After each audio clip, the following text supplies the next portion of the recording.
AI software is a new technology that has started taking schools by storm. Today, I asked teachers and students how this might affect their classes and classrooms.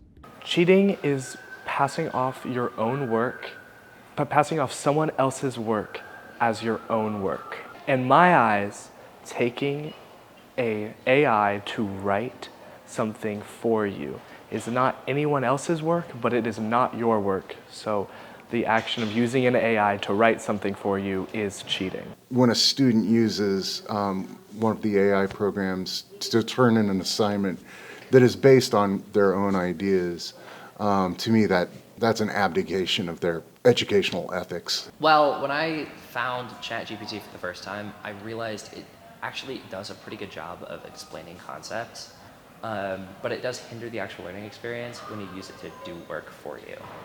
So it's a pretty powerful teaching tool, but it's very much a double-edged sword.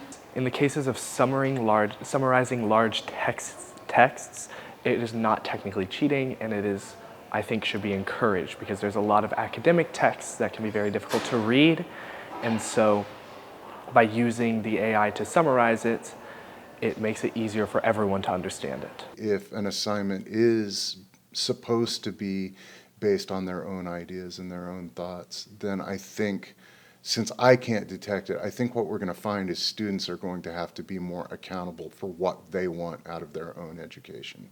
And again, I hope students are mature and thoughtful enough to understand that there are applications where it is appropriate and applications where it's inappropriate.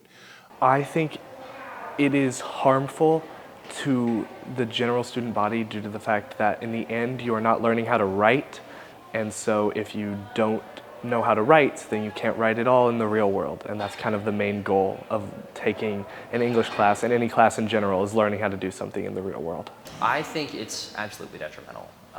I think there are a few people who are going to have the self-control to use it to teach themselves, and there's a lot of people who are going to use it to completely skip, and they're going to use it to skip work. That's the thing.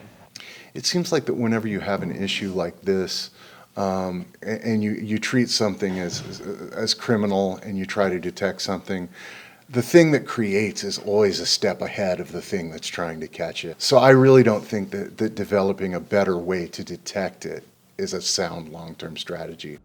They then talked about what they believe the best way to mitigate the use of ChatGPT in classes was. I have started trying to structure assignments so that the parts are more clearly laid out and the steps are more directly instructed. Framing the assignment as more of a process and less of a final grade, because a lot of people cheat because they're worried they're going to do poorly.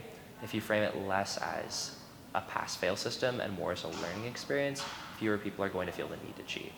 I think fostering an environment in which it doesn't feel like you have to. I think it goes back to the same concepts of cheating, of making an environment where it doesn't feel like students have to cheat to be able to get a good grade in a class or something like that. Or even creating an environment where students feel comfortable asking for help on teachers or an extension on an assignment, because I think oftentimes students cheat on an assignment or use that because they don't know what to do or they don't have time. But asking for an extension is what can be helpful to get them the assignment done, which is what helps them in the long run. This has been Ridley Beard reporting for the LHS budget.